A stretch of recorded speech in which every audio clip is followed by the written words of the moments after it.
Eta ostegun honetan egindako ekitaldian Hamaika Telebistak, Izarkon Kooperatibak, Goiener Kooperatibak, Tokikomek eta Gipuzkoako Pilota Federazioak hitzartutako elkarlana aurkeztu dute. Ostegun arratsaldean egindako ekitaldian, Hamaika Telebistak, Izarkon Kooperatibak, Goiener Kooperatibak, Tokikomek eta Gipuzkoako Pilota Federazioak Euskal Pilota sustatu eta zabaltzeko adostu duten elkarlan estrategikoa aurkeztu dute. Eragileen hitzetan, Euskal Pilota Euskaldunen ondarea da, eta gaur egungo kirol hegemonikon testuinguruan inoiz baino beharrezkoagoa da hura indartzea, ikustaraztea eta balioan jartzea.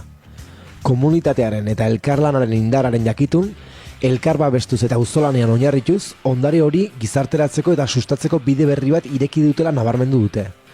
Elkarlan honen bidez, federazioak antolatutako txapelketen finalek ikusentzunezko estaldura izango dute, tokiko telebista kateen zein plataforma digitalen bidezko edapen bateratuarekin.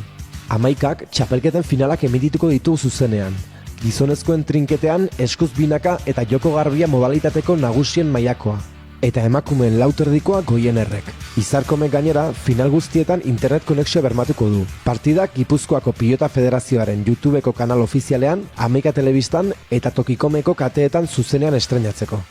Bestalde, Izarkomek trinkete txapelketa guztiak babestuko ditu, eta sari nagusiak bere izen hartuko dute. Lehenengo hitzordu nagusia larunbat honetan izango da, urtarrilaren 17an, 3 trinketean. Bertan, 4 final emango dira zuzenean aipatutako kanaletan.